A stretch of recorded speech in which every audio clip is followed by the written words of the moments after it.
지난주까지 우리가 공부한 내용을 잠깐 살펴보면 이스라엘 백성들이 가나안 땅에 정착을 하고 그들이 지파별로 이제 그 땅을 분배한 후에 사사 시대를 열게 되지요.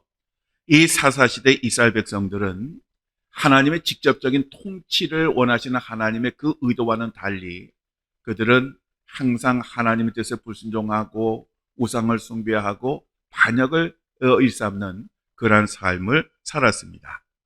그래서 하나님은 이러한 이스라엘 백성들을 돌이키시기 위해서 이방 민족을 들어서 그들을 징계하셨고, 이스라엘 백성들이 이방 민족의 압제와 고통 속에서 자기 자신들의 죄를 깨닫고 돌이켜 하나님께 회개하면 하나님께서 그들을 위해서 사사를 세워서 그들을 구원해 주셨습니다. 이 사사 시대에 12명의 사사가 있었습니다. 그리고 이러한 사사 시대가 저물어 갈 때쯤 하나님은 마지막 사사이자 왕국 시대를 여는 한 인물을 세우시게 됩니다. 바로 그 사람이 사무엘이었습니다. 즉 하나님은 이 사무엘을 선택하셔서 무조건 자신들의 왕을 세워달라고 때를 쓰는 이스라엘 백성들에게 왕을 세우도록 명령을 하셨습니다.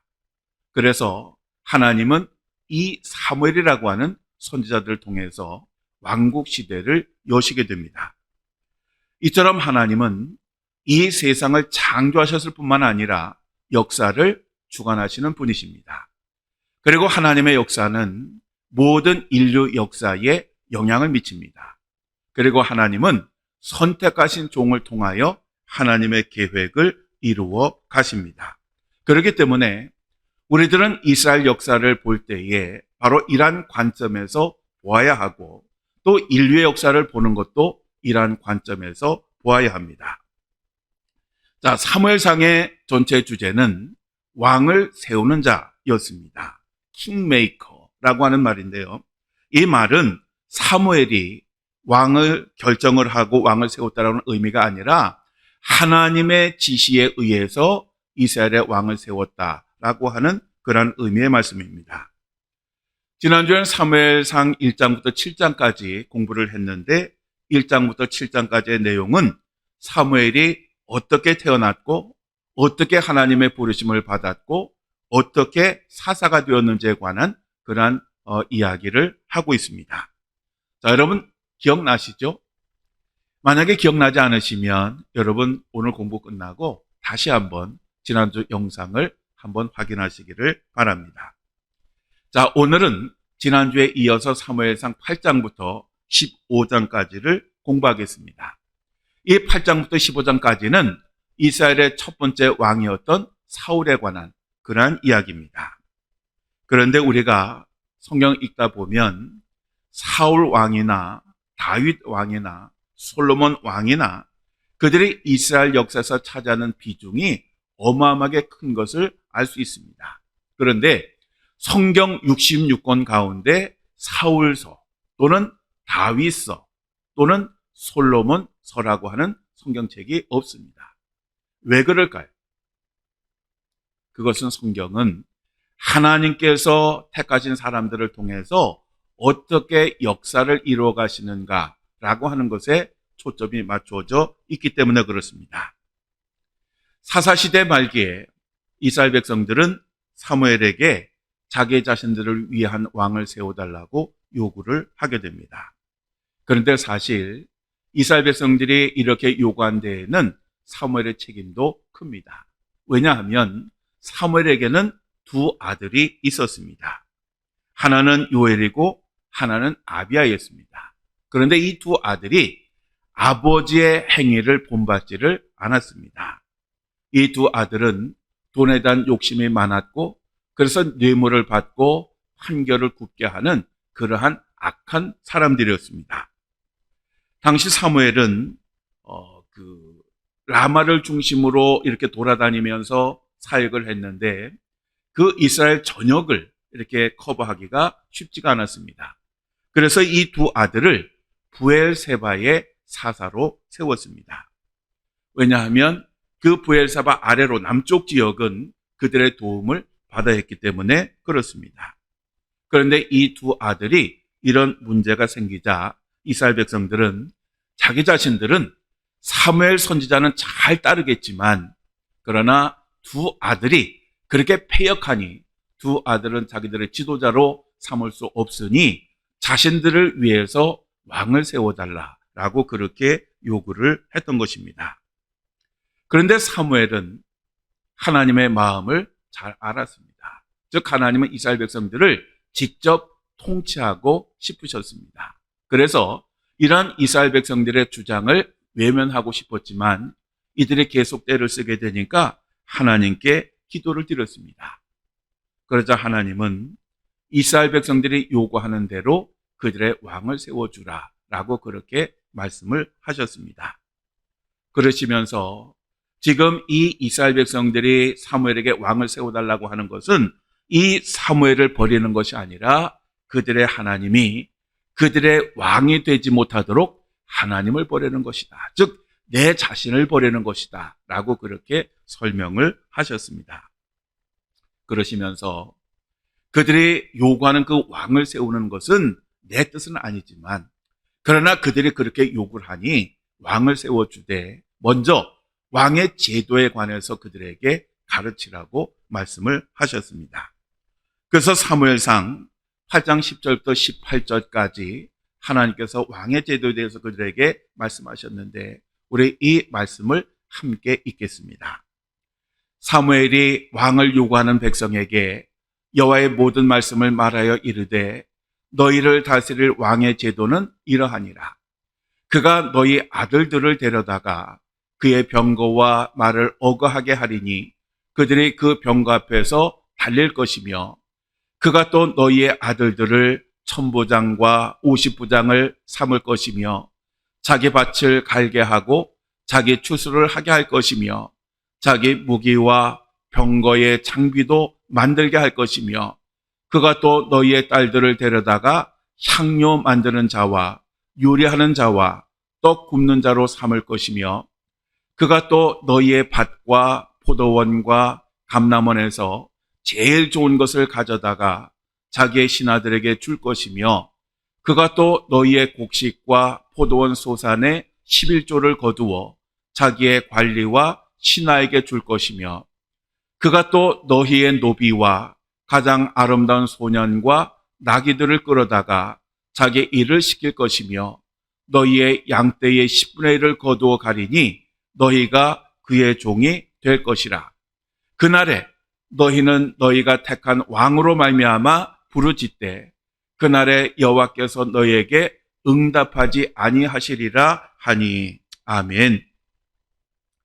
즉 하나님은 이스라엘 백성들이 너무 때를 쓰니까 그들이 원하는 대로 왕을 세워주시겠지만 결국 너희들은 그 왕의 종으로 전락을 하게 될 것이고 그로 인해서 나중에 하나님께 부르짖겠지만 그때의 하나님은 그 부르짖음을 외면하실 것이다. 그들을 돕지 않을 것이다 라고 그렇게 말씀을 하셨습니다. 우리 인간은 늘 이상적인 나라를 꿈꿉니다. 완전한 나라, 지상 낙원을 꿈꿉니다. 문제는 이 세상에는 그런 나라는 없다는 것입니다. 예를 들면 북한은 100% 투표와 100% 찬성으로 지도자를 세웁니다. 그러면 그 나라가 완전하냐? 어느 누구도 그런 나라에서 살기를 원하지를 않습니다. 왜 이 땅의 나라들이 불완전하냐? 그것은 그들을 다스리는 인간이 불완전하기 때문에 그렇습니다. 하나님의 나라만이 이상적이고 완벽한 나라입니다. 하나님의 나라는 공의와 정의가 완벽하게 실현된 나라이고 하나님께서 직접 통치하시는 그러한 나라이고 하나님의 나라는 슬픔도 없고 죽음도 없는 그러한 나라입니다. 그러므로 우리들은 이 땅을 사는 동안 항상 그 하나님의 나라를 열망하고 하나님의 나라를 꿈꾸고 하나님의 나라를 바라보는 그러한 삶을 살아야 합니다. 교회도 마찬가지입니다. 우리들은 미련하게도 이 세상에서 완전한 교회를 찾지만 이 세상에 완전한 교회는 없습니다. 불완전한 인간이 지도자로 있는 한 교회가 완전할 수는 없는 것입니다. 그러므로 우리들은 어리석게 완전한 교회를 찾기보다는 그러한 교회를 세우도록 함께 기도하며 노력을 해야 합니다. 어쨌든 하나님은 이스라엘 백성들이 하도 때를 쓰니까 그들이 원하는 대로 왕을 세워주겠지만 그 결과가 어떻게 될 것인가에 대해서 분명하게 경고를 하셨습니다. 그럼에도 불구하고 그 생각에 완전히 사로잡힌 이스라엘 백성들은 그 말씀을 전하는 사무엘의 말을 듣질 않았습니다. 계속해서 자기들의 왕을 세워달라고 때를 썼습니다. 그래서 하나님께서 사무엘에게 그들을 위한 왕을 세워주라고 명령을 하셨던 것입니다. 그래서 사무엘상 9장에 보면 사무엘이 이스라엘의 초대 왕이 될 사울을 만나는 이야기가 나옵니다. 여러분 저 그림을 보시면 그 내용이 잘 설명되어져 있는데 하나님은 사울의 아버지인 기스가 암나귀를 잃게 합니다. 그래서 사울로 하여금 아버지의 그 암나귀들을 찾게 하여 그 발걸음을 선지자 사무엘에게 인도를 하십니다. 사실 이 사울은 이스라엘 백성들이 원하는 대로 눈에 보이게 정말 좋은 왕이었습니다. 키도 크고 용모도 준수하고 사실 또 속도 겸손하고 그리고 효도를 다하는 그러한 아들이었습니다. 그런데 이렇게 처음에는 참 귀했던 아들이 나중에는 변하게 됩니다. 왜냐하면 권력이라고 하는 것이 사울을 변화시키기 때문에 그렇습니다. 하여간 이 권력의 문제입니다. 시작은 좋은데 끝이 문제입니다. 용두삼이라고 하는 말이 있습니다. 처음에 대부분의 시작은 참 좋은데 끝이 좋지 않습니다. 그래서 처음은 창대한데 나중은 미약해집니다. 그러나 하나님은 미약한 것을 창대하게 만드십니다. 어쨌든 사울은 아버지의 지시에 의해서 사원을 데리고 암나귀를 찾으러 돌아다닙니다. 그런데 아무리 돌아보아도 암나귀를 찾지를 못합니다. 그러자 그가 데리고 다니는 사원이 뭐라 그러냐면 아주 사람들에게 존경을 받는 선지자가 있으니 그 선지자에게 찾아가서 여쭤보면 그가 암나귀들이 어디에 있는지 알려줄지도 모른다 라고 그렇게 이야기를 합니다. 그래서 그 사울은 그 사원과 함께 사무엘을 찾으러 가게 됩니다. 그런데 사무엘은 이 사울이 자기 자신에 오기 전에 하나님으로부터 이미 앞으로 이스라엘 백성들의 왕이 될 사람이 사무엘을 찾아올 것이라고 말씀을 하셨습니다. 그래서 그 사울이 사무엘을 찾아왔을 때에 그 사무엘은 사울을 가장 높은 자리에 앉혔습니다. 비록 젊은 사람이었지만 앞으로 이스라엘 백성들의 왕이 될 사람이기 때문에 가장 좋은 자리에 앉히고 식사를 대접을 했습니다. 그리고 그 식사하는 그 음식들도 미리 앞으로 왕이 될 사울을 위해서 준비한 음식으로 대접을 했습니다. 그렇게 식사를 한 후에 사무엘은 이 사울과 함께 지붕 옥상에 가서 밤새도록 많은 이야기를 나누면서 하나님의 말씀을 전하였습니다. 그리고 나서 날이 밝자 사무엘은 먼저 사울에게 기름을 붓고 그 사울이 앞으로 이스라엘 백성들의 기업의 지도자가 될 것이다. 하나님께서 그를 그렇게 세우셨다라고 선언을 하였습니다. 그런데 사울의 입장에서 보면 이러한 사무엘의 말이 어떻게 들리겠습니까? 어떤 그동안 왕을 위한 뭐가 준비된 것도 없었고 그런 것을 느낀 적도 없는데 갑자기 네가 앞으로 왕이 될 것이다 이렇게 얘기를 했으니 그것을 쉽게 받아들일 수가 있겠습니까? 그래서 사무엘이 사울에게 몇 가지 앞으로 일어날 징조를 이야기합니다. 즉 사울이 집으로 돌아가다 보면 두 사람을 만나게 될 것인데 그 두 사람이 그들의 아버지 암나귀들을 찾았다라고 그렇게 말할 것이고 더 가다 보면 상수리 나무 아래에서 베델로 올라가는 세 사람을 만나게 될 터인데 그들이 사울에게 문안 인사를 하고 떡 2덩이를 줄 것이고 그리고 더 그들이 가다 보면 하나님의 산에 이르러서 선지자 무리를 만나게 될 텐데, 바로 그 선지자 무리를 만날 때 하나님께서 하나님의 영을 사울에게 부어주실 것이고, 그러면 그 선지자들과 함께 사울이 예언을 하게 될 것이다. 그렇게 함으로써 사울이 새 사람이 될 것이다 라고 그렇게 설명을 했습니다.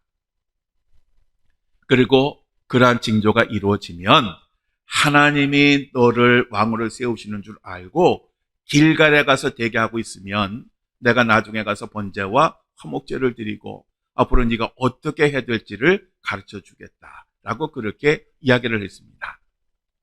사울은 자기 집으로 돌아가는데 바로 이러한 사울이 이야기한 징조들이 그대로 이루어졌습니다.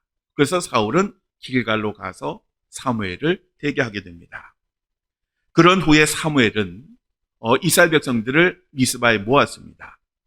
그리고 비록 그들이 출애굽시키시고 여러 나라들로부터 그들을 구원해 주시고 모든 재난과 고통 가운데서 그들에게 은혜를 베풀어 주신 그 하나님을 버리고 왕을 세워달라고 하기 때문에 그들의 소원대로 하나님께서 왕을 세워주실 것이다 라고 그렇게 선언을 합니다. 그리고 제비뽑기를 통해서 그들의 왕이 누구인가를 드러내게 됩니다.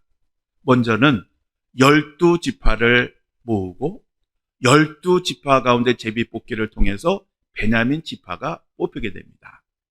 베냐민 지파가 뽑힌 후에는 그 베냐민 지파에 있는 모든 가족들의 대표들이 그 제비뽑기를 해서 그 가운데 마들이라고 하는 그러한 가족이 뽑히게 됩니다. 그리고 마들이 가족에서 다시 제비를 뽑았더니 결국 기스의 아들 사울이 그들의 왕이 되었음이 드러나게 됩니다. 그런데 당시 사울은 사무엘의 지시로 길갈에 있었기 때문에 사람들이 그 사울을 데리러 가서 모시고 옵니다. 그런데 그 사울을 보았더니 정말 키도 크고 용모도 준수하고 그들의 눈에 보기에 자기들의 왕이 될 만한 그러한 모습이었습니다. 그래서 그들은 만세를 부르면서 이 사울을 자신들의 왕으로 추대하게 됩니다. 그런데 문제는 일부 불량배들이 이러한 결과를 인정하지 않았다는 것입니다. 성경에 기록되지는 않았지만 사울을 왕으로 세우는데 반대했던 이 사람들은 아마도 유다 지파와 에브라임 지파 사람들이 아닐까 추측이 됩니다. 왜냐하면 이 두 지파가 이스라엘의 12지파 가운데서도 가장 강력한 지파였기 때문에 그렇습니다. 그들은 적어도 이스라엘을 다스리는 왕은 자기들 지파에서 나와야 되지 않겠느냐라고 생각을 했는데 12지파 가운데 가장 약한 지파, 그 베냐민 지파에서 사울이라고 하는 사람이 왕으로 세워지게 된다고 하니 이 사람이 어떻게 우리를 구원하겠느냐라고 그렇게 이야기를 한 것입니다. 그래서 이것을 미뤄봤을 때 이 두 지파 사람들이 아니었을까라고 생각을 할 수 있습니다. 그런데 이렇게 노골적으로 사울을 반대하는데 사울은 잠잠했습니다. 잠잠하였다라고 하는 히브리어 단어는 침묵하다, 잠잠고 있다, 말 못하다, 벙어리와 같다라고 하는 그런 의미의 단어로서 이 말은 귀먹은 사람처럼 되었다라고 하는 그런 의미입니다. 즉 사울은 자기 자신을 무시하는 사람들에 대해서 어떠한 반론도 제기하지 못하고 마치 듣지 못한 것처럼 그렇게 조용히 있었다라고 하는 그런 의미입니다. 이것은 당시 사울의 위치가 어떠했는지를 단적으로 보여주는 그러한 표현입니다. 비록 사울이 용모도 준수하고 체격도 좋았지만 출신에 있어서 다른 지파에게 무시를 당하는 그러한 형편이었던 것입니다. 어쨌든 이렇게 미스바에서 제비뽑기를 통해서 사울이 하나님께서 정하신 그들의 왕이라고 하는 것이 드러나게 됩니다. 그런데 성경을 보면 그게 다였습니다. 그렇게 사울을 왕으로 뽑았으면 그 다음 단계로 넘어가야 되는데 그곳에 있던 사람들은 다 자기의 삶의 터전으로 돌아갔고 이 사울조차도 다시 자기 집으로 돌아가서 자기가 평상시 하던 일을 하게 됩니다. 그렇지만 하나님은 가만 계시지 않았습니다. 하나님은 사울이 일반 그 지파로부터 무시를 당하게 되자 그를 높여주셨습니다. 그것은 암몬 족속의 왕인 나하스가 갑자기 길랏 야베스를 쳐들어온 것입니다. 그러자 겁에 먹은 이 길랏 야베스 사람들은 자신들이 나하스를 섬길 테니까 자기들과 평화 조약을 맺자라고 그렇게 건의를 합니다. 그런데 나하스 왕이 뭐라 그러냐 하면 자기 자신은 이스라엘 백성들의 모든 오른 눈을 다 뽑기 전까지는 그러한 조약을 맺을 수 없고 내가 그렇게 다 한 후에 너희와 평화 조약을 맺겠다라고 그렇게 이야기를 합니다. 이 말이 무슨 말인가요? 나는 너희들과 평화 조약을 맺지 않겠다라고 하는 그런 말입니다. 그러자 이 길랏 야베스의 장로들은 슬픔에 젖었고 그래서 이스라엘의 각 지파에게 전령들을 보내서 도와줄 것을 요청을 했습니다. 바로 이러한 이야기는 사울에게도 전해집니다. 당시 사울은 밭에서 소를 몰고 있었는데 갑자기 자기 동네 그 기브아 사람들이 자꾸 울고 그러니까 도대체 왜 그러냐? 이렇게 물었더니 이러한 이야기를 들려주었습니다. 그러자 그 이야기를 듣는 순간에 하나님의 영이 이 사울에게 임하게 됩니다. 하나님의 영이 사울에게 임하게 되니까 사울은 즉시 소 2마리를 잡아다가 토막토막을 해요.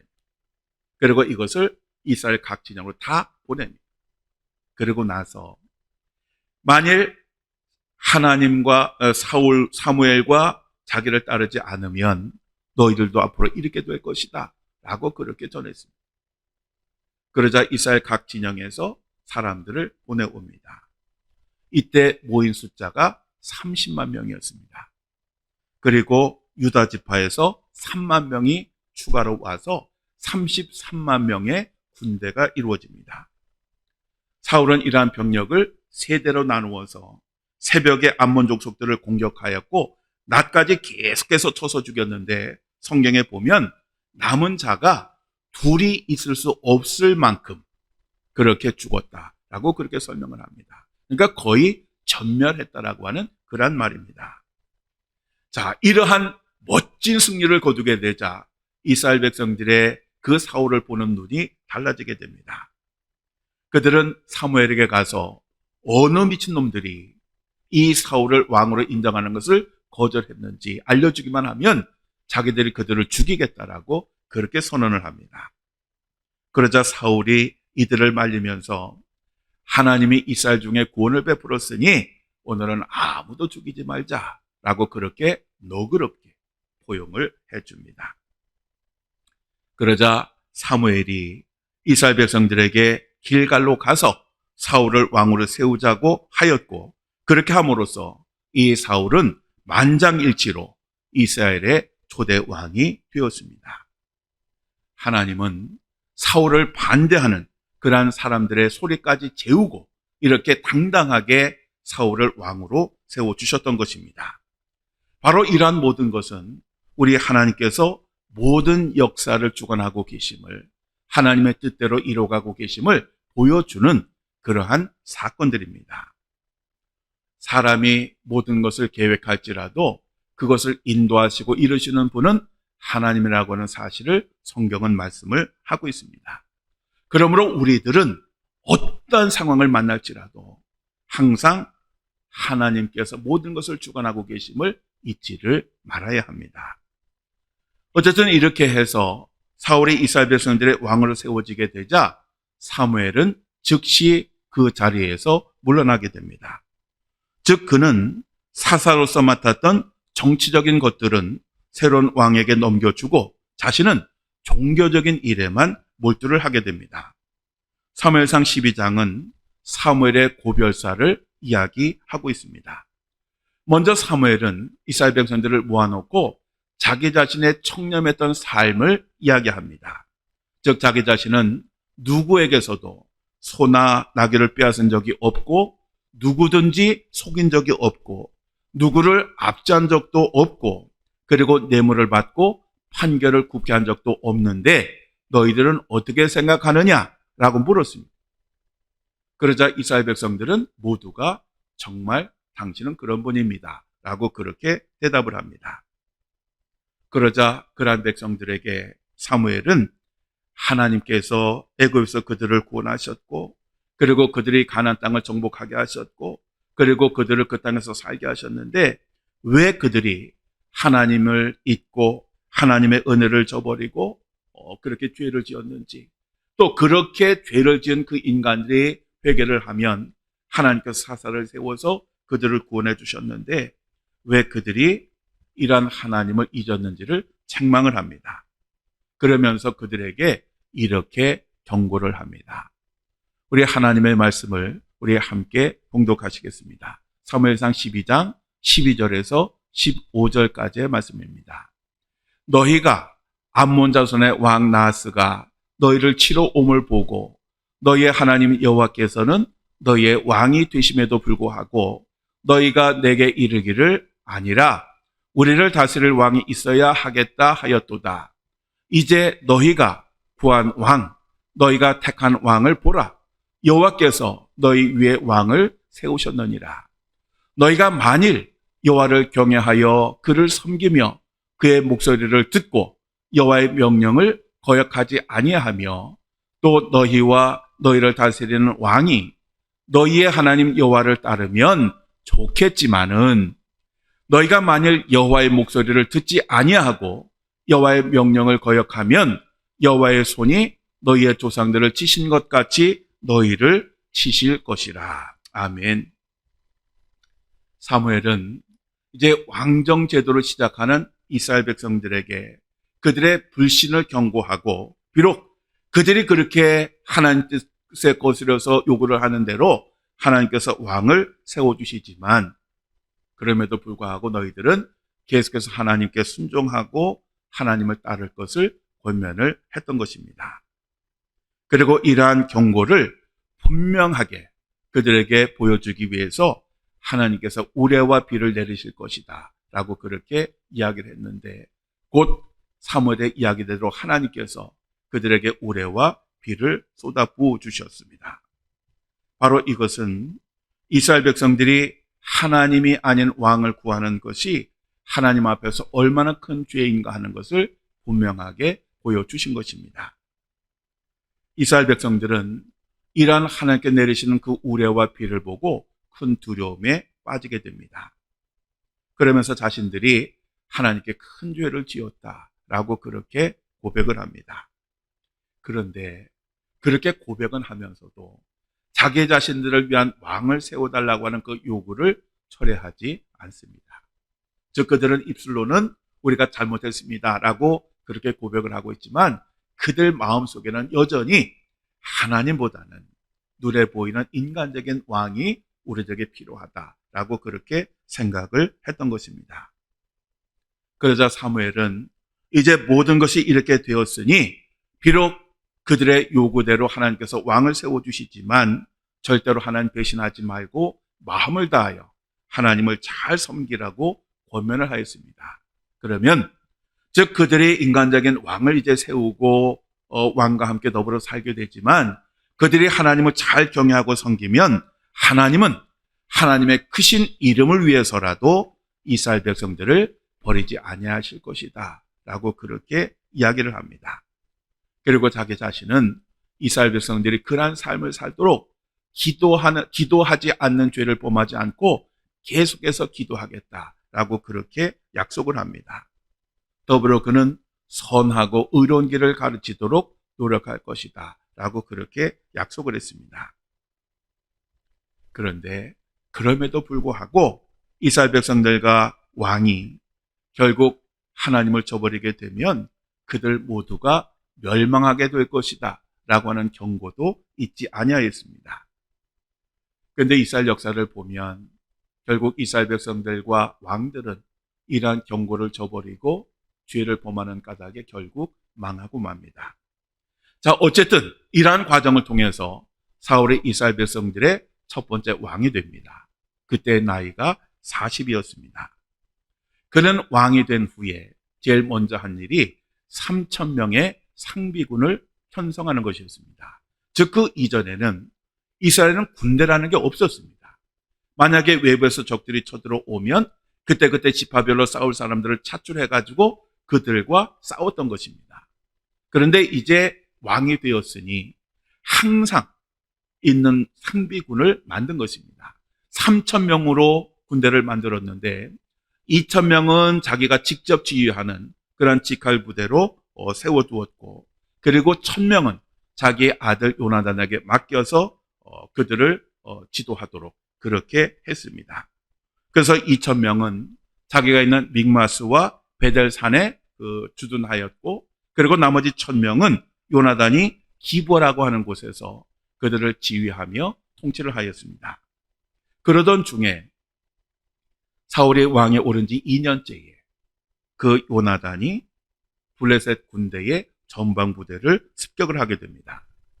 그러자 그렇게 습격을 받은 그 블레셋 군대가 곧 쳐들어올 것이다 라고 계산을 한 사울 왕은 즉시 전령들을 보내서 각 지파들로부터 병력을 차출하게 됩니다.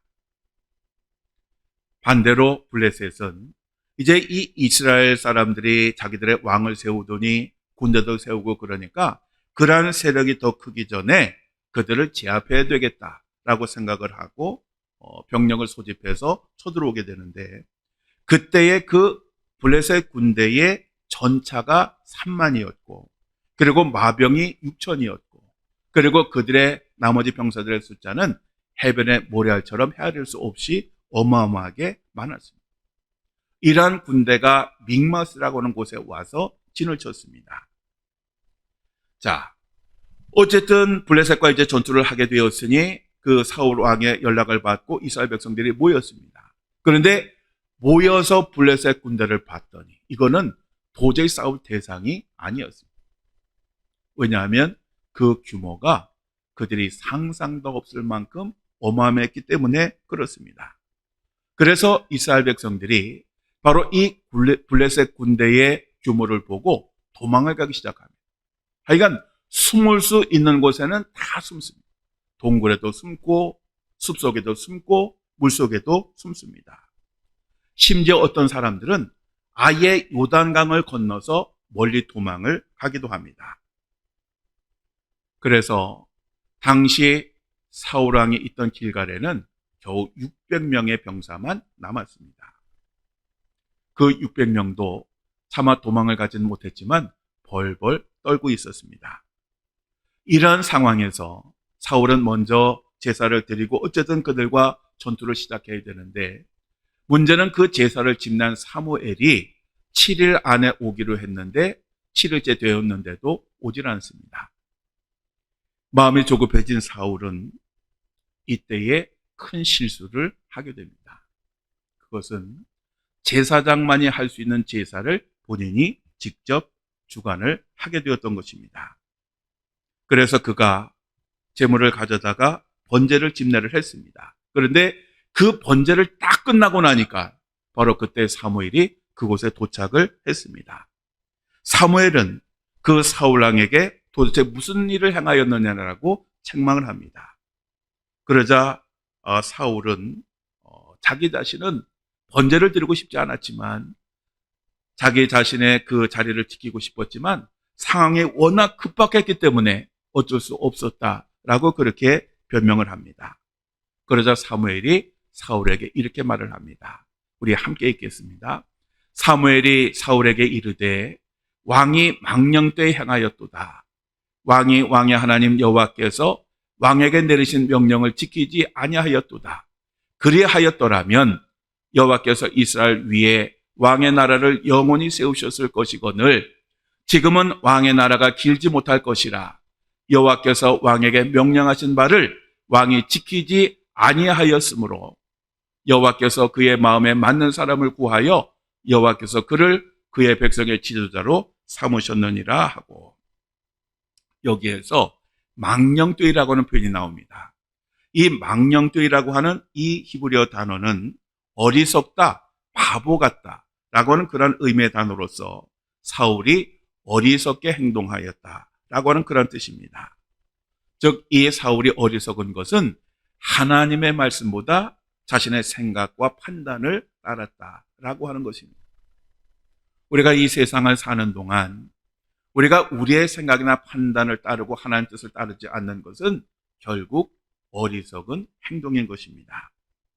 여러분, 한번 생각을 해보십시오. 하나님과 사람, 이 둘 중에 누가 더 똑똑할까요? 창조주 하나님이실까요? 아니면 피조물인 인간일까요? 우리는 분명히 여기에 대한 대답을 잘 압니다. 우리 인간은 바로 앞에 일어날 일도 알지 못합니다. 그러나 우리 하나님은 역사 전체를 보시고 그 역사를 이끌어 가신 분이십니다. 그러니 누가 더 똑똑하고 누가 더 지혜롭겠습니까? 당연하죠. 그런데 오늘 여러분들은 누구의 의견과 생각을 따라 행동을 하십니까? 사울왕은 이전에 하나님께서 분명하게 경고를 하셨음에도 불구하고 하나님의 명령을 어기고 말았습니다.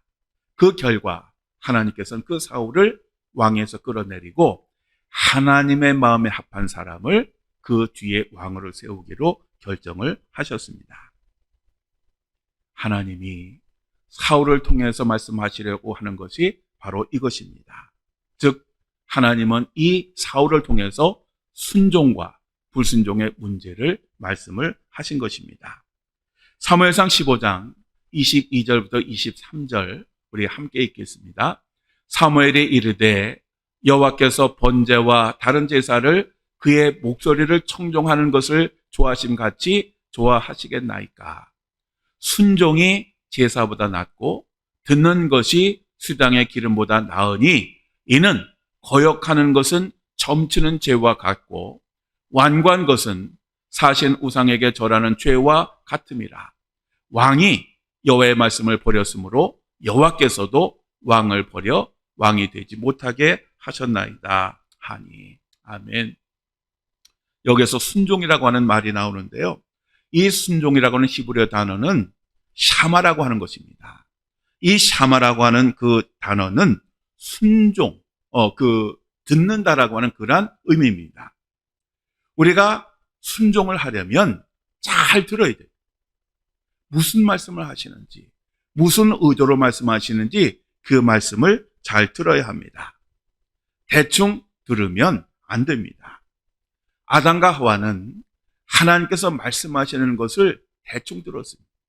그래서 그들은 마귀가 너희가 선악과를 먹으면 하나님과 같이 될 것이다 라고 하는 그 이야기를 듣고 그렇구나 이렇게 생각을 하고 선악과를 따먹는 죄를 범하였습니다. 사울이 폐위된 것도 그가 전적으로 하나님께 순종하지 않은 그러한 결과였습니다. 즉 그가 먼저 하나님을 버렸기 때문에 하나님이 그를 버리신 것입니다. 얼마 전에 전두환 전 대통령의 손자인 전원이라고 하는 사람이 11조를 무조건 드려야 한다는 이야기를 들어본 적이 없다라고 하는 이 말이 보도가 되어서 화제가 된 적이 있습니다. 한 개인이 신앙적인 이야기를 한 것을 일반 매스컴, TV와 신문들이 보도를 했던 것입니다. 저는 이 전원이라고 하는 사람의 그 어리석은 말 이것보다는 그러한 신앙적인 이야기를 일반 매스컴들이 보도했다는 이것을 보고 굉장히 놀랐습니다. 아마도 사람들은 11조를 드리고 싶지 않았는데 이러한 이야기를 좋아할 것 같으니까 열심히 보도를 한 것 같습니다. 그런데 불행하게도 성경은 분명하게 11조를 말씀을 하시고 그 11조는 하나님의 것이라고 말씀을 하셨습니다. 이 11조는 인간의 것이 아니라 하나님의 것입니다. 그럼에도 불구하고 문제는 사람들은 듣고 싶은 말, 이것만 들으려고 한다는 것입니다. 즉 들려오는 말을 그대로 듣는 것이 아니라 자기가 해석해서 듣고 자기가 원하는 말만 듣는다라고 하는 것입니다. 바로 이것이 문제입니다. 우리는 하나님의 말씀을 들을 때에 하나님의 말씀을 가볍게 여기면 안 됩니다. 하나님의 말씀은 논리적으로 따지고 해석하는 것이 아닙니다. 하나님이 말씀하셨으면 그냥 듣는 것입니다. 그리고 하나님께서 말씀하셨으면 그대로 실천하는 것입니다. 우리는 사람이나 상황이 아니라 우리들의 마음까지도 보시는 하나님을 두려워해야 합니다. 그런데 많은 사람들이 하나님의 말씀의 소중함은 이야기하면서도 그 말씀은 상황에 따라서 지킬 수도 있고 지키지 못할 수도 있다라고 생각을 합니다. 늘 그러면서 변명하는 게 뭐냐 하면 우리는 연약한 인간이니까 어쩔 수 없었다라고 그렇게 이야기를 합니다.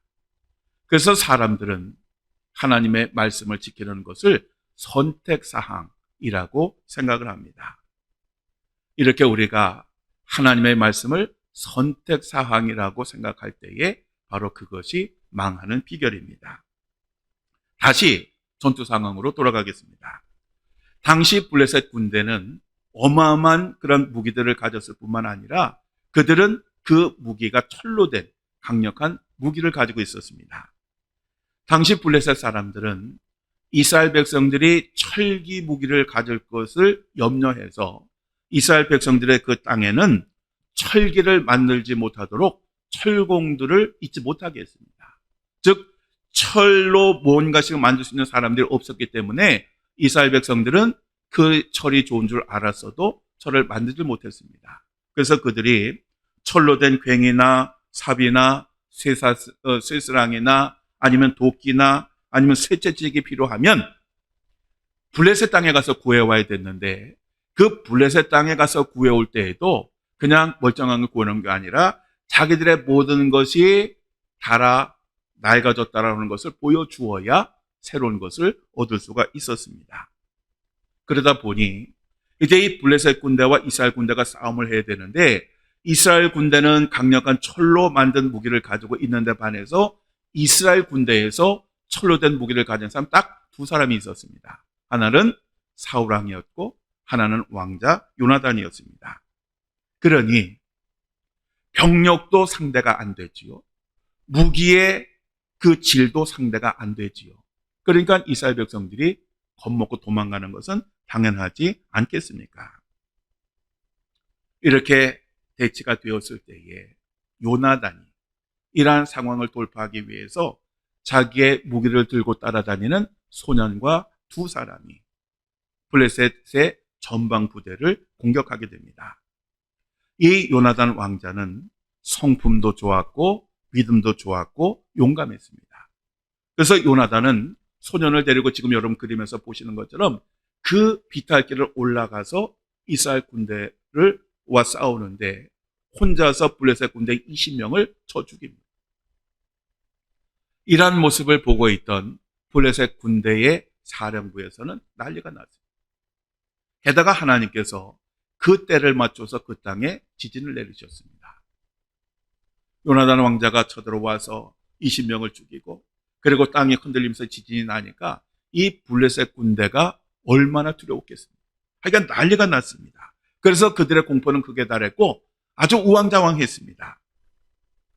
기브아에서 이 블레셋 군대의 망을 보고 있던 그러한 병사가 공포에 질려서 우왕좌왕하는 그러한 그들의 모습을 보고 왕에게 보고를 했습니다. 그러자 사울 왕은 그때까지 도망가지 않고 남아있던 600명을 데리고 일제히 블레셋 군대에 진격을 합니다. 근데 그들이 가서 보았더니 이 블레셋 군대 병사들이 두려움에 빠져서 지들끼리 싸우고 지들끼리 죽이고 있었습니다. 그래서 이 사울왕과 이 600명의 병사들이 그들을 공격하는데 그때에 그들의 지원군이 있었습니다. 그것은 이전에 블레셋 군대에 차출이 되어서 블레셋 군대의 일원으로 이 전투에 참여했던 이스라엘 사람들이 일제히 자기 동포의 편에 선 것입니다. 그래서 사울왕과 600명의 병사뿐만 아니라 그 블레셋 군대에 있던 이스라엘 사람들이 같이 합사하여 그들을 공격했기 때문에 그들은 그 전쟁에서 완벽하게 승리를 거둘 수가 있었습니다. 그런데 이렇게 신나게 적들을 쳐부수는 과정에서 사울왕이 큰 실수를 하게 됩니다. 그는 전투를 벌이고 있는 그 병사들에게 어리석은 명령을 내리게 되는데 그 명령이 뭐냐 하면 모든 전쟁이 끝날 때까지 물이나 음식을 먹지 말라라고 하는 것이었습니다. 옛날에 이 전투는 오늘처럼 이렇게 하지 않습니다. 먼 곳에서 총을 쏘고 죽이고 이게 아니라 직접 적들과 싸워서 칼과 총을 가지고 휘둘러야 됩니다. 그러니 체력이 요구가 됩니다. 그러니까 이게 컨디션이 좋아야 전쟁을 잘 치르지, 배고프고 갈등나고 힘들면 전투를 제대로 치를 수가 없었습니다. 그런데 그러한 전투를 하는데 사울 왕이 그 병사들에게 너희들은 전쟁이 끝날 때까지 물도 먹지 말고 음식도 먹지 말라. 만약에 너희들이 내 명령을 어기면 저주를 받을 것이다 라고 선언을 했던 것입니다.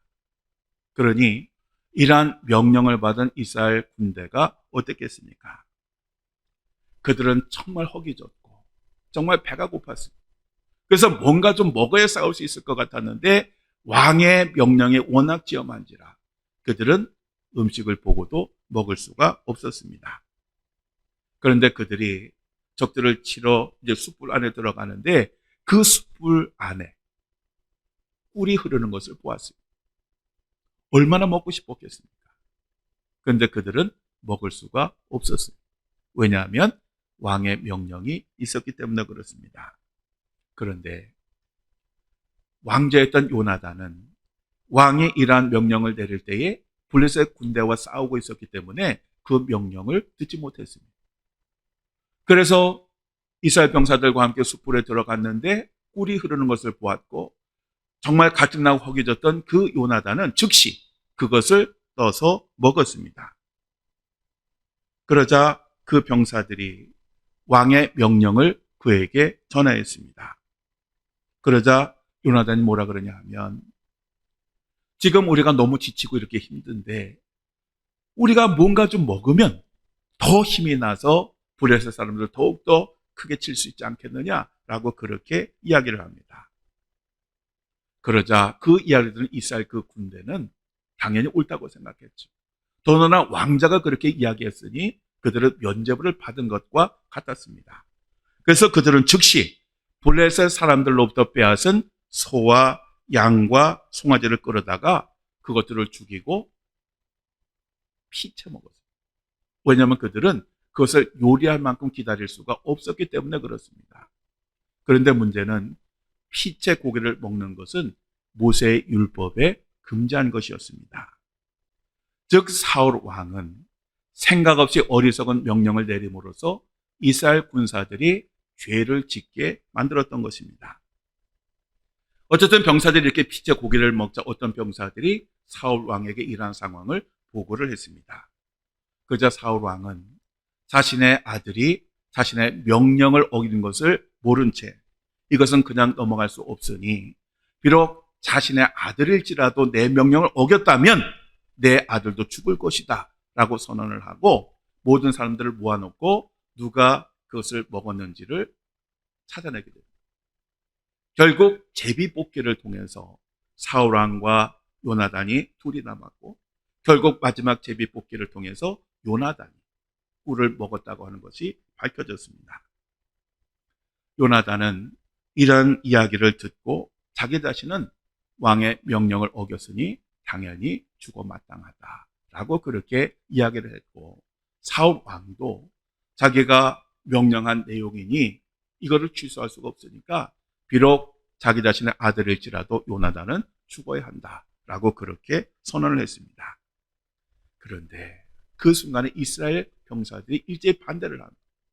이 요나단은 자기들이 죽을 수밖에 없는 그러한 상황 속에서 블레셋 군대를 쳐서 이기게 만든 전쟁 영웅인데 이 전쟁 영웅에게 상을 주진 못할지언정 어떻게 그를 죽일 수 있겠느냐. 그래서 결사 반대를 했기 때문에 결국 요나단은 죽지 않고 살아나게 됩니다. 그 후에 사울 왕은 이 블레셋과의 전투뿐만 아니라 그 주변에 있는 모든 나라들을 점령하기 시작합니다. 여러분들이 그림에서 보시는 것처럼 모압, 암몬, 에돔, 소바, 블레셋, 아말렉을 치는데 여러분 지도에서 보시는 것처럼 하여간 동서남북을 돌아다니면서 그 나라들을 치고 점령을 하였습니다. 그 주변의 나라들을 완전히 평정을 하게 된 것입니다. 그리고 사무엘상 14장 47절에서 52절에 보면 바로 이러한 사울의 업적과 그들의 가문의 그러한 이야기가 잘 기록이 되어져 있습니다. 자, 그리고 사무엘상 15장으로 넘어가게 되면 하나님께서 사울 왕을 시험하시는 그러한 이야기가 나옵니다. 사무엘이 사울왕에게 가서 아말렉 족속이 이스라엘 백성들이 출애굽할 때에 치사하게 뒤에서 기습 공격을 했는데 가서 이 아말렉 족속을 완전히 치고 아무것도 남겨두지 말고 진멸하라고 하나님이 말씀하셨음을 전하였습니다. 그리고 신신당부하기를 이 하나님의 말씀은 제발 제대로 지키시라고 순종하시라고 그렇게 당부를 했습니다. 사울왕은 이러한 하나님의 말씀을 선지자 사무엘을 통해서 전해 듣고 즉시 각 지파로부터 병력을 차출했는데 이번에는 20만 명의 병력이 모였습니다. 그리고 유다 지파에서 10,000명을 보내주어서 21만 명이 되었습니다. 그런데 사무엘상 11장에도 그렇고 25장에도 이스라엘의 모든 지파의 숫자를 통틀어서 이야기하는 것이 아니라 모든 지파와 함께 유다 지파를 따로 이야기를 합니다. 즉 모든 지파는 몇 명을 보냈고 유다 지파는 몇 명을 보냈다. 이렇게 이야기를 합니다. 이것은 당시 다른 지파들과 유다 지파 사이에 긴장 관계가 있었음을 보여주는 것입니다. 어쨌든 이 사울왕은 21만 명의 병력을 끌고 아모리 족속을 기습 공격을 합니다. 그래서 그들을 다 물리치게 됩니다. 결국 이 전투에서 이 아말렉 족속은 진멸하였고 그들의 왕이었던 아각을 포로로 잡아서 끌고 오게 됩니다.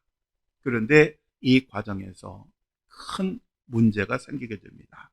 그것은 이스라엘 백성들이 하나님의 말씀에 일부만 순종하고 일부는 불순종했던 것입니다.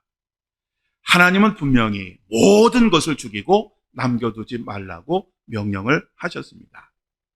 그런데 사울왕과 이스라엘 사람들은 그렇게 하지 않았습니다. 사무엘상 15장 9절 말씀을 우리 함께 읽겠습니다. 사울과 백성이 아각과 그의 양과 소의 가장 좋은 것 또는 기름진 것과 어린 양과 모든 좋은 것을 남기고 진멸하기를 즐겨 아니하고 가치 없고 하찮은 것은 진멸하니라. 아멘. 자, 이스라엘 백성들은 이 말씀처럼 정말 좋은 것들은 진멸하지 않고 다 그대로 남겨두었습니다. 그들은 욕심 때문에 이것마저 진멸할 수 없었습니다. 그리고 가치 없고 의미 없는 것, 이것만 진멸을 했던 것입니다. 여러분, 이스라엘 백성들은 하나님의 말씀은 반만 지켰습니다. 즉 50%만 지켰습니다. 그러면 이 50%를 지켰으면 이것이 순종일까요? 불순종일까요? 여러분들 어떻게 생각하십니까?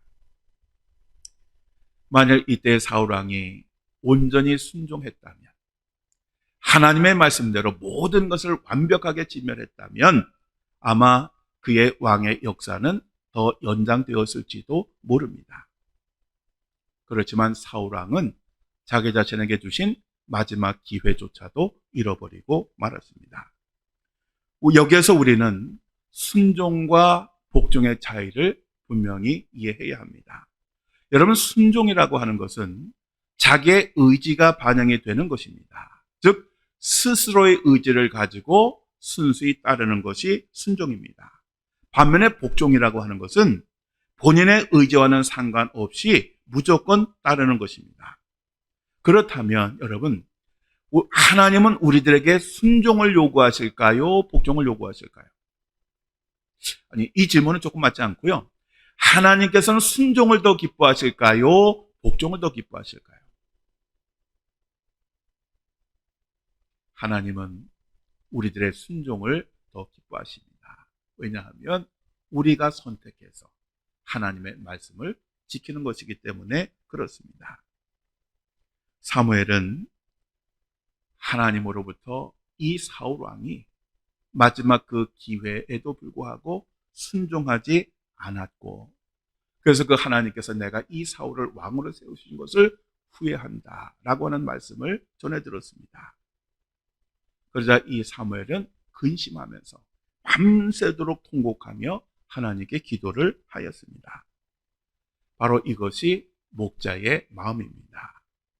교인들이 하나님 앞에 죄를 범하면 목자는 마치 자기 자신이 죄를 지은 것처럼 하나님 앞에서 눈물을 흘리며 가슴을 치며 회개를 하게 되는 것입니다. 그리고 그들의 용서를 구하게 됩니다. 히브리서 13장 17절 말씀 우리 함께 읽겠습니다.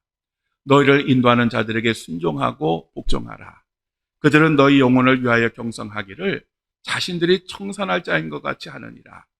그들로 하여금 즐거움으로 이것을 하게 하고 근심으로 하게 하지 말라. 그렇지 않으면 너에게 유익이 없느니라. 아멘. 자, 이 성경 구절을 현대인의 성경은 이렇게 번역을 합니다. 우리 함께 읽겠습니다. 여러분은 지도자들의 말을 잘 듣고 그들에게 복종하십시오. 그들은 자기들이 한 일을 하나님께 보고해야 할 사람들이므로 정신을 바짝 차리고 여러분들의 영혼을 보살핍니다. 그러므로 그들이 이 일을 괴로운 마음으로 하지 않고 기쁨으로 하게 하십시오. 그렇지 않으면 여러분에게 유익이 없습니다. 아멘. 사무엘은 하나님의 말씀을 듣고 너무너무 가슴이 아파서 이 사울을 폐위하시겠다고 하는 이 말씀을 듣고 너무너무 가슴이 아파서 밤새도록 통곡하며 기도를 한 후에 이 사울을 찾아갔습니다. 그런데 사울 왕은 하나님이 아니라 자신의 업적을 위해서 기념비를 세우기 위해서 길갈로 가고 없었습니다. 그래서 이 사무엘은 길갈로 사울을 찾아갑니다. 사무엘을 만난 이 사울 왕은 자신의 죄를 지적하는 이 사무엘 선지자 앞에서 변명으로 일관을 하고 그 모든 책임은 이스라엘 백성들에게 있다. 나는 아닌데 이스라엘 백성들 때문에 그렇게 되었다라고 그렇게 변명을 합니다. 만일 바로 이때라도 이 사울 왕이 자신의 잘못을 인정하고 회개하고 돌이켰다면 아마도 역사가 달라졌을지도 모릅니다. 그런데 마음이 완악해진 이 사울은 끝까지 자기의 죄를 인정하지 않았고 사람들에게 그 책임을 돌렸던 것입니다. 그래서 사무엘이 그러한 사울 왕에게 이렇게 선언을 합니다. 우리 함께 읽겠습니다. 사무엘이 이르되 여호와께서 번제와 다른 제사를 그의 목소리를 청종하는 것을 좋아하심같이 좋아하시겠나이까. 순종의 제사보다 낫고 듣는 것이 수당의 기름보다 나으니 이는 거역하는 것은 점치는 죄와 같고 완고한 것은 사신 우상에게 절하는 죄와 같음이라. 왕이 여호와의 말씀을 버렸으므로 여호와께서도 왕을 버려 왕이 되지 못하게 하셨나이다 하니. 아멘. 결국 이제 사울 왕은 폐위될 것이다 라고 마지막 선언을 한 것입니다. 그리고 그가 그렇게 폐위받게 된 것은 결국 그가 하나님의 말씀을 저버리고 순종하지 않았기 때문이라고 다시 한번 설명을 합니다. 이렇게 우리가 하나님의 말씀에 순종하는 것은 정말 중요한 것입니다. 믿음이 좋다라고 하는 말이 무슨 의미겠습니까? 그것은 곧 순종을 의미하는 것입니다.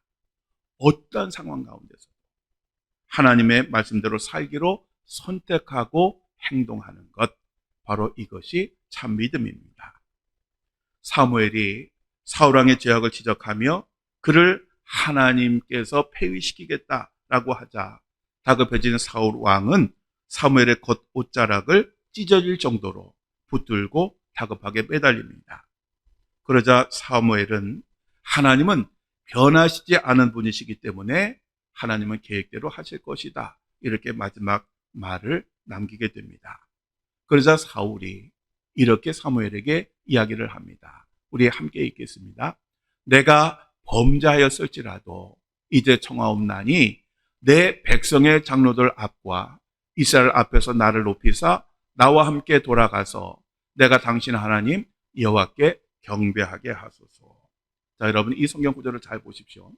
사울 왕이 뭐라 그럽니까? 내가 범죄하였을지라도. 이게 범죄를 인정한다는 얘기입니까? 인정하지 않는다는 얘기입니까?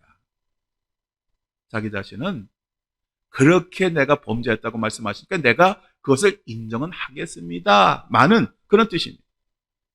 왜냐하면 그 뒤에 하는 얘기가 내 백성의 장로들 앞과 이스라엘 앞에서 나를 높이사, 즉 자기 자신의 체면을 지켜달라는 겁니다. 그래서 자기 자신의 체면을 잘 지켜주셔서 내가 당신 하나님 여호와께 경배하게 하소서라고 그렇게 이야기를 했던 것입니다.